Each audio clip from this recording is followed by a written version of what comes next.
नमस्कार दोस्तों, स्वागत है आपका अपने YouTube channel Ravi Indore academy में। दोस्तों, मैं आज आपके सामने रीट लेवल 2 से संबंधित 10 क्वेश्चंस लेकर आया हूं। दोस्तों, यही सीरीज़ आगे कंटिन्यू करूंगा। अगर आप लोग वीडियो को देखते हैं दोस्तों, अगर आप वीडियो को लाइक करते हैं, कमेंट्स करते हैं कि हमें भी और भी पार्ट चाहिए दोस्तों, तो मैं डेली आपके लिए ऐसे 10 से 15 क्वेश्चंस का प्रैक्टिस सेशन लाऊँगा दोस्तों। इसके साथ ही साथ मैथ्स के पेडागॉजी के अलग क्वेश्चन कराऊँगा, तो आप हमारे चैनल से जुड़ सकते हैं दोस्तों। चलिए प्रश्न की शुरुआत करते हैं। त्रिभुज एबीसी में दोस्तों सबसे पहले आपको वीडियो को पॉज़ करना है, क्वेश्चंस को खुद ही बनाना है। अगर नहीं बनते तो फिर आप मेरा सॉल्यूशन देखेंगे। क्लियर? चलिए दोस्तों, त्रिभुज एबीसी में एबी बराबर दिया गया है हमें बीसी के। चलिए मैं आपको कराता हूँ दोस्तों, पहले आप खुद कराने बनाने का प्रयास करेंगे, फिर मेरी में देखेंगे, है ना? ये ए, ये बी और ये सी, फिर आप मेरा सॉल्यूशन देख सकते हैं। इसमें बोला है दोस्तों कि जो AB है वो काय के इक्वल है AC के, ये बना दिया। एंगल A की वैल्यू दोस्तों हमें कितनी दे रखी है 70 डिग्री। पहले तो आप ध्यान से समझना, त्रिभुज के तीनों एंगलों का सम बताओ कितना होता है 180 डिग्री। एक एंगल हमें दे दिया दोस्तों 70 डिग्री, तो अन्य जो एंगल बचे हैं दोनों, जो अदर एंगल्स बचे हैं वो दोस्तों कितने बचे हैं 110 डिग्री। क्लियर? 110 डिग्री बचे। अब आपको दोस्तों ये पता है कि अगर दोनों साइड्स इक्वल हैं, एक त्रिभुज की दोनों भुजाएं बराबर हैं, दोनों साइड्स इक्वल हैं, तो उनके एंगल भी दोस्तों कैसे होंगे इक्वल। यानी ये भी कितने डिग्री का होगा 55 डिग्री का, ये भी कितने डिग्री का होगा 55 डिग्री का। 110 को दोस्तों हमने 2 हिस्सों में बाँट दिया, तो जो 2 बराबर-बराबर एंगल बनेंगे वो कितने-कितने डिग्री के बनेंगे 55 डिग्री, 55 डिग्री। क्लियर है? एंगल सी आपसे पूछा है, आप आंसर कर सकते हैं 55 डिग्री। चलिए दोस्तों, ये थोड़ा-सा ईज़ी क्वेश्चन है, आप बनाने का प्रयास कीजिए। 5p बराबर 7q। क्लियर? और दोस्तों ऐसा प्रश्न पूछा भी जाता है P plus Q upon P, इसकी वैल्यू हमें बतानी है। तो आप याद रखना दोस्तों, P की वैल्यू तो कितनी हो जाएगी यहाँ पर 7 और Q की वैल्यू दोस्तों कितनी हो जाएगी 5। बस आपको पुट करना है, P की जगह आप क्या रख देंगे 7 और Q की जगह दोस्तों क्या रखेंगे 5 अपॉन में 7। तो 7 में 5 ऐड ऐड किए दोस्तों तो क्या हो गया 12 अपॉन 7। यही हमारा आंसर है। क्लियर है? उम्मीद है दोस्तों समझ में आ रही होंगी सारी चीज़ें। ये दोस्तों अच्छा प्रश्न है, आप इसे थोड़ा ध्यान से करने का प्रयास करें। पहले आप खुद बनाएँ, फिर मेरे सॉल्यूशन को देखें। क्लियर? चलिए, 2 वर्षों के लिए 24% पे दोस्तों एक इन्होंने चक्रवृद्धि ब्याज पर राशि दी थी, जिसका जो चक्रवृद्धि ब्याज है दोस्तों वो कितना मिला इन्हें 6,720 रुपए। पूछा है धनराशि कितनी थी, मूलधन हमारा कितना था। क्लियर? चलिए दोस्तों ध्यान दीजिए इधर। मैंने माना कि दोस्तों हमारे पास जो मूलधन था वो कितने रुपए था 100। 24% का उस पर ब्याज लगा दोस्तों तो वो कितना हो गया 124। क्लियर? रेशियो बना लो, ये 25 बार कटेगा दोस्तों और ये 4 से कितनी बार कटेगा 31 बार। क्लियर? अब 2 साल की बात है दोस्तों, तो हम इसका क्या कर देंगे स्क्वायर। क्लियर? 3 साल की बात होती तो हम इसका क्या करते क्यूब। 25 का वर्ग किया दोस्तों तो कितना बना 625 और 31 का वर्ग किया दोस्तों तो ये कितना बना हमारा 961। समझना ध्यान से। हमारा जो मूलधन था दोस्तों, जो प्रिंसिपल था वो कितना था 625 रुपए। अब ये जो हमारा अमाउंट बन गया वो दोस्तों कितना बन गया 961 रुपए। यानी आपने 625 रुपए उधार दिए थे और वो दोस्तों ब्याज पर बढ़ के कितने हो गए 961। तो आप बताओ आपको ब्याज कितना मिला? तो आप बोलेंगे सर 961 में से आप 625 घटा दो तो आपको ब्याज मिल जाएगा। दोस्तों हमें ब्याज मिला 336 रुपए। क्लियर? कितना ब्याज मिला हमें 336। इधर समझना ध्यान से। अपने हिसाब से ब्याज कितना है 336। सवाल के हिसाब से ब्याज कितना है 6,720। क्लियर? अगर आप ध्यान से देखेंगे तो 336 से ये कटेगा एक बार और ये दोस्तों कितनी बार कट जाएगा 2 बार। क्लियर? यानी 1 रुपए कितने के बराबर है 20 के। मूलधन दोस्तों यहाँ पर कितना रुपए बना हमारा 625। तो 625 में 20 का हम क्या कर देंगे गुणा 0, 25 दूनी 50 और 6 दूनी 12। यानी हम बता सकते हैं हमारा जो मूलधन था वो कितना था दोस्तों 12,500 रुपए। अगर वो बोलता मिश्रधन बताओ, अमाउंट बताओ, तो दोस्तों हम यहाँ पर काय का गुणा कर देते हैं 20 का। क्लियर हो पा रही है बात? फिर से समझ लो 2 साल का था दोस्तों तो हमने इसका स्क्वायर किया 625, इसका स्क्वायर किया 961 रुपए ₹625 हमने उधार दिए, ब्याज पर बढ़कर कितने हो गए ₹961 यानी 625 दिए, 961 हमें वापस किए, तो हमें ब्याज कितना मिला दोस्तों ₹336। यहाँ पर हमारा ब्याज है 336, सवाल में दिया गया है 6720। 336 से इसको कैंसल किया दोस्तों, तो ये कितनी बार कटा 20 बार, यानी 1 कितने को बता रहा है 20 को। अगर प्रिंसिपल हमसे पूछा है दोस्तों, तो 625 में हम 20 का गुणा करेंगे। अगर हमसे अमाउंट पूछता, मिश्रधन पूछता, तो दोस्तों 961 में काय से मल्टीप्लाई करते हैं 20 से। क्लियर है? चलिए, एक समलंब चतुर्भुज दोस्तों ट्रेपीजियम का क्वेश्चन है, तो आप ध्यान देना। Area of trapezium, area of trapezium, समलंब चतुर्भुज का क्षेत्रफल। दोस्तों आपको ये पता होना चाहिए, समलंब चतुर्भुज का क्षेत्रफल होता है 1/2 ब्रैकेट में a plus B into height. Clear है? a प्लस बी का मतलब क्या है दोस्तों? भुजाओं का योग। ये पहली भुजा, ये दूसरी भुजा। जैसे मैं आपको यहाँ पर समझाऊं दोस्तों, ध्यान देना। जैसे मैंने यहाँ पर ये बनाया, ये देखो, ये दोस्तों, क्लियर है? तो ये दोनों लाइन देखो, आप ध्यान से देखेंगे, ये इसके कैसी हैं? पैरेलल है ना? और ये दोस्तों इसकी क्या होती है? हाइट। इसको हम बोलते हैं ट्रेपीजियम या समलंब चतुर्भुज। तो इन दोनों भुजाओं का क्या होता है? योग, और इसमें हाइट का दोस्तों क्या कर देते हैं? गुणा। क्लियर है? चलिए, अब आप यहाँ से फॉर्मूले को लगाकर इसे सॉल्व करने का प्रयास कीजिए। देखो हमें क्या-क्या दे रखा है। अगर आप क्वेश्चन को ध्यान से पढ़ेंगे तो दोस्तों आप देखेंगे, समलंब चतुर्भुज का हमें क्षेत्रफल पहले से ही दे रखा है दोस्तों 1188, ये सेंटीमीटर स्क्वायर है दोस्तों, है ना? यहाँ पर लिख लो 1188 सेंटीमीटर स्क्वायर इंटू 1/2। दोस्तों हमें दोनों भुजाओं की लंबाई का योग निकालना है, तो a प्लस बी लिख दो। और हाइट दोस्तों देखो हमें कितनी दे रखी है? ऊंचाई, तो ऊंचाई दे रखी है दोस्तों 18 सेंटीमीटर। क्लियर है? तो 2 से दोस्तों ये कटेगा 1 बार, और ये कितनी बार कटेगा? 9 बार। सेंटीमीटर से 1 सेंटीमीटर कट जाएगा, और 9 से इसे काटो दोस्तों। 9 से ये कटेगा 1 बार इधर, 9 एकम 9, कितने बचे दोस्तों? 2, 9 तिया 27, 1 बचा, 9 दूनी 18। आप बहुत ही आसानी से दोस्तों इसका आंसर दे सकते हैं। दोनों भुजाओं का जो योग है दोस्तों, वो हमारा कितना है? 132 सेंटीमीटर। क्लियर हो पा रही है बात? चलिए, ये दोस्तों यहाँ पर चक्षु पब्लिकेशन है। ये दोस्तों बहुत अच्छी बढ़त बना रहा है, बहुत अच्छा पब्लिकेशन है। इसकी एक सबसे विशेषता वाली बात ये है चक्षु पब्लिकेशन की दोस्तों, कि ये प्रीवियस ईयर के क्वेश्चनों को अरेंज कर रहा है आपके लिए।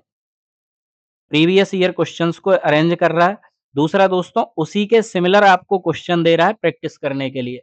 तो आप इस पब्लिकेशन की ये बुक है दोस्तों, इन्होंने रीट के लिए लॉन्च की है, रीट लेवल 1 के लिए भी, रीट लेवल 2 के लिए भी। सबसे अच्छी बात दोस्तों ये है कि इन्होंने पर्टिकुलर एक-एक सब्जेक्ट के लिए भी बुक लॉन्च की है, और दोस्तों कंबाइन कॉम्बो पैक भी इन्होंने बनाया है दोस्तों। तो आप चाहें तो एक कंबाइन बुक को ले सकते हैं, जिससे आप सारे सब्जेक्ट की प्रैक्टिस कर सकते हैं, या फिर दोस्तों आपको जैसे मैथ की सेपरेट चाहिए, आपको ईवीएस की सेपरेट चाहिए, आपको दोस्तों हिंदी की सेपरेट चाहिए, तो आप सेपरेट किसी बुक को भी ले सकते हैं यहाँ से। इसकी जो लिंक है दोस्तों वो डिस्क्रिप्शन में दी गई है, आप वहाँ से जाके बुक को ऑर्डर कर सकते हैं। ये दोस्तों प्रश्न देखिए, शहर की वर्तमान जनसंख्या 75,000 है। क्लियर है? अभी कितनी है? 75,000, 75,000। बोल रहा है मृत्यु दर और जन्म दर 10% और 15% है, तो बोल रहा है 1 वर्ष बाद शहर की जनसंख्या क्या होगी? तो दोस्तों आप मुझे बताओ, जो जनसंख्या है वो 10% क्या हो रही है? मृत्यु दर है, यानी जो 100 लोग थे उसमें से 10% लोग तो क्या हो रहे हैं दोस्तों? मर रहे हैं। वो 15% उसकी क्या है? जन्म दर है, यानी जन्म कितना ले रहे हैं दोस्तों? 15%। तो 100 तो पहले से ही थे, 15% और बढ़ गए तो 115। क्लियर? 2 जीरो से ये 2 जीरो, इन 2 जीरो से दोस्तों ये 2 जीरो। आपको सिंपली क्या करना है? 75 इंटू 9 इंटू 115। क्लियर है? आप इनका मल्टीप्लाई करेंगे दोस्तों, तो ये आपका आ जाएगा 77,625। क्लियर है? अब दोस्तों आप देखेंगे इसका मल्टीप्लाई करना ही थोड़ा-सा कठिन है ना? तो हम इसको आसानी से कैसे सॉल्व करेंगे, ध्यान देना। मुझे ये पता है 75 में हमें काय से मल्टीप्लाई करना है? 9 से। 9 से मल्टीप्लाई करना है तो दोस्तों मैं 9 का रूल लगाऊँगा और 9 का डिविजिबल रूल क्या होता है बताइए? अंकों का योग, सभी अंकों का योग। सम ऑफ ऑल डिजिट्स क्या होता है दोस्तों? सम ऑफ ऑल डिजिट्स, सभी अंकों का योग। तो दोस्तों हम सभी अंकों का योग कर देंगे। इधर देखो 7 और 4 11, 11 और 6 कितने हो जाएँगे दोस्तों? 17, 17 और 2 19, 19 और 5 24। क्या 24 कटेगा दोस्तों? नहीं। 24 9 से कटेगा? नहीं। इनको जोड़ो दोस्तों 7 और 7 14, 14 और 6 20, 20 और 8 28, 28 और 5 33। ये भी दोस्तों 9 से नहीं कटेगा। 7 और 6 13, 13 और 6 19, 19 और 2 21, 21 और 5 दोस्तों कितने हो जाएँगे? 26। ये भी नहीं कटेगा। इधर आ जाओ 7 और 7 14, 14 और 6 20, 2 22 और 5 27 दोस्तों ये कट रहा है, तो यही हमारा क्या हो जाएगा? आंसर। क्लियर है? आप ऐसे भी कर सकते हैं, आप मल्टीप्लाई भी कर सकते हैं, जैसा आपको सही लगे। दोस्तों बहुत अच्छा प्रश्न है, प्रोबेबिलिटी का है, प्रायिकता का प्रश्न है। बोला है एक बक्से में 8 लाल हैं, 7 नीली और 6 हरी गेंदें हैं। ये दोस्तों देखो, क्लियर है? ये दोस्तों जो 8 हैं, वो कैसी हैं? लाल। चलो मैं समझा देता हूँ थोड़ा अच्छे से। 7 लाल हैं दोस्तों, 6 कैसी हैं? हरी। जो हरी हैं, वो कितनी है दोस्तों? 6। ऐसे ही, उसने बोला है जो नीली हैं, वो कितनी है दोस्तों? 7। जो नीली हैं, वो कितनी है? 7। ये गेंद है दोस्तों, क्लियर? चलिए, अब इसे सॉल्व करते हैं, ध्यान से समझना आपने। बोला एक गेंद यादृच्छिक रूप से उठाई जाती है, इन सब में से एक गेंद उठाई जाती है, तो दोस्तों पहले तो आप टोटल गेंद देखो कितनी है, 8 और 6 14, 14 और 7 21, यानी एक गेंद उठाई जाएगी कितनी गेंदों में से? 21 में से, पहली बात तो ये। फिर बोला है इसकी क्या प्रायिकता है कि यह ना तो हरी गेंद हो और दोस्तों ना ही नीली, यानी ये ना तो हरी होनी चाहिए ना ही नीली। अगर हरी और नीली नहीं होगी दोस्तों तो फिर वो कौन-सी होगी? लाल। क्लियर है? अब टोटल लाल गेंद कितनी है? 8। 8 में से हमें कितनी लेनी है? 1। ऐसे ही टोटल कितनी गेंद है दोस्तों? 21। तो 21 में से भी हमें कितनी लेनी है? 1। तो ऊपर कितना आएगा दोस्तों? 8, नीचे कितना आएगा? 21। यही हमारा क्या है दोस्तों? क्लियर हो पा रही है बात? चलिए, अगर दोस्तों आपको सेशन अच्छा लग रहा है तो आप हमारी वीडियो को लाइक कर सकते हैं दोस्तों, चैनल को सब्सक्राइब कर सकते हैं और अपने मित्रों के साथ शेयर कर सकते हैं। डेली आपके लिए 10 से 15 क्वेश्चन मैं लेकर आऊँगा। एग्ज़ाम रिलेवेंट क्वेश्चन होंगे दोस्तों जो आपके एग्ज़ाम में आपको देखने को मिलेंगे। चलिए दोस्तों, एक कुर्सी के क्रय मूल्य और विक्रय मूल्य के बीच का जो अंतर है वो ₹180 है और लाभ परसेंट दोस्तों कितना है? 12। तो बहुत ही सिंपल प्रश्न है, आप यहाँ पर ध्यान दीजिए। मैंने ये माना कि मेरे पास जो कुर्सी का मूल्य था वो कितना था? 100। 12% के लाभ पर बेचूँगा दोस्तों तो कितने का बेच दूँगा? 112। मैंने 100 का खरीदा, 112 में बेचा, तो दोस्तों इन दोनों के बीच में विक्रय मूल्य और क्रय मूल्य के बीच में मुझे कितने का अंतर मिला? 12 का। जबकि सवाल में कितने का अंतर दे रखा है दोस्तों? 180 का। दे रखा है कि नहीं? 12 से हमने इसको काटा एक बार, 12 से इसे काटा दोस्तों तो 12 एकम 12 और 12 पहिया 60, यानी 1 काय के बराबर है 15। ये दोस्तों मैंने क्रय मूल्य माना था 100, क्रय मूल्य कितना था? 112। क्लियर? एक कितने को बता रहा था? 15 को। अब देखो क्या पूछा है? विक्रय मूल्य। 15 का गुणा इधर कर, अगर क्रय मूल्य पूछता तो दोस्तों इधर कर देते। क्लियर है? 15 दूनी 30, 15 एकम 15 और 3 18, 15 एकम 15 और 1 16। आप बहुत आसानी से आंसर कर सकते हैं कि सर विक्रय मूल्य कितना था? 1680। क्लियर? चलिए। दोस्तों बहुत महत्वपूर्ण प्रश्न है। आप जहाँ भी सवाल कर रहे हैं दोस्तों आप इसे नोट कर लीजिए। एक पंचभुज में कितने विकर्ण खींचे जा सकते हैं? या फिर दोस्तों आपके सामने आ जाएगा सवाल किसी अष्टभुज के विकर्णों की संख्या ज्ञात करो। क्लियर है? ऐसे प्रश्न आ जाते हैं दोस्तों तो ये बहुत सरल है। फॉर्मूले के साथ होते हैं तो आप इसे नोट कर लेना दोस्तों। फॉर्मूला इसका होता है n n माइनस 3/, क्या होता है दोस्तों? n n minus 3/2। n यहाँ पर क्या बताता है? भुजाओं की संख्या। क्या बताता है दोस्तों ये? साइड्स, नंबर ऑफ साइड्स, भुजाओं की संख्या। क्लियर है? अब हमें पंचभुज की बात हो रही है दोस्तों तो n की जगह कितनी साइड रखेंगे हम? 5। क्लियर है? 5 माइनस 3 अपॉन, तो यहाँ पर दोस्तों 5, 5 में से 3 जाएगा दोस्तों कितना बचेगा? 2 अपॉन, कैंसल हुआ, हमारा आंसर कितना बना 5। हम बोल सकते हैं एक पंचभुज में जो विकर्ण खींचे जा सकते हैं दोस्तों, वो कितने खींचे जा सकते हैं? 5। क्लियर है? चलिए। ये दोस्तों प्रश्न बहुत ज़्यादा महत्वपूर्ण है। अगर आप मुझसे पहले से जुड़े हुए हैं, तो आप ऐसे प्रश्न देखे होंगे, मैंने काफ़ी सारे कराए हैं और ये प्रश्न दोस्तों आपके सामने आते हैं। ये किस मेथड पर रहते हैं, तो मैं आपको बता देता हूँ दोस्तों। अगर 7.3 को आप A मान लोगे, तो ये A क्यू, 4.7 को अगर आप B मान लोगे, तो ये B का cube, A cube minus B cube. ऐसे ही दोस्तों अपॉन में हो जाता है A square plus AB plus B square. जब आप इस फ़ॉर्मूले को ओपन करते हैं दोस्तों, तो ये बनता है a माइनस बी ब्रैकेट में a square plus ab plus B square. Upon में भी दोस्तों देखो क्या लिखा है, a square plus ab plus B square. इससे ये वैल्यू कैंसल हो जाती है, तो इसका जो आंसर होता है दोस्तों, वो हो जाता है a माइनस बी। तो आपको इतना सब करने की आवश्यकता नहीं है। आप जब भी ये देखेंगे क्वेश्चन और आपने देखा कि अगर ऊपर ए क्यू माइनस बी क्यू लिखा है दोस्तों, तो पास-पास के नंबरों को माइनस कर दो। 7.3 में से आप 4.7 को माइनस कर दो, तो आपका जो आंसर है दोस्तों, वो हो जाएगा 2.6।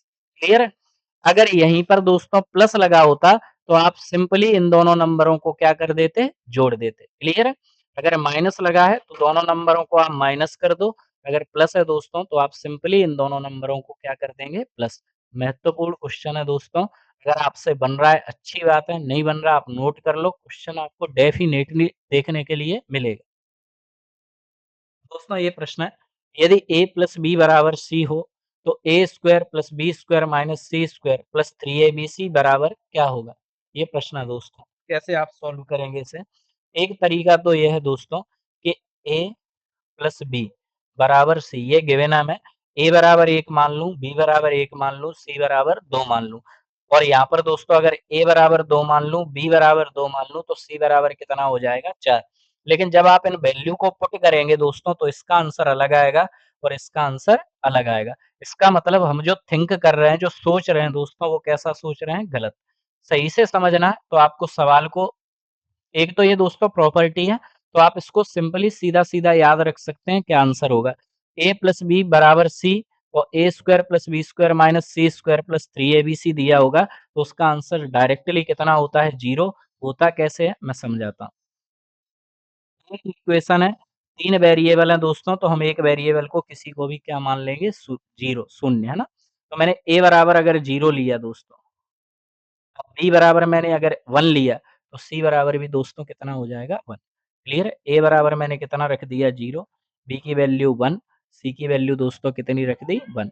यहाँ से ट्राई कर लो। ए की जगह हमने 0 रखा तो 0 का स्क्वायर, बी की जगह 1 रखा तो 1 का स्क्वायर, सी की जगह 1 रखा तो 1 का स्क्वायर प्लस 3। यहाँ पर दोस्तों ध्यान देना, ए की जगह क्या लिखा है हमने? 0, बी की जगह क्या लिखा है हमने? 1 और सी की जगह भी दोस्तों क्या लिखा है? 1। तो 0 का स्क्वायर तो दोस्तों 0 ही होता है। ये 1, ये -1, ये 0। तो आप +1 से ये -1 चला जाएगा, इसका आंसर कितना बन जाएगा? 0। क्लियर है दोस्तों? ऐसी उम्मीद है आपको ये पूरा सेशन समझ में आया होगा दोस्तों। अगर आप चाहते हैं कि इसी प्रकार के मैं और क्वेश्चन आपके सामने लेकर आऊँ, तो दोस्तों आप हमारी वीडियो को लाइक कर सकते हैं, चैनल को हमारे को सब्सक्राइब कर सकते हैं और अपने दोस्तों के बीच में दोस्तों इसे शेयर कर सकते हैं, जिससे हमारी रीच बढ़ेगी, तो हमें भी ये क्वेश्चन कराना आप लोगों को अच्छा लगेगा। चलिए दोस्तों मिलते हैं ऐसी अगली वीडियो में, तब तक के लिए जय हिंद, जय भारत।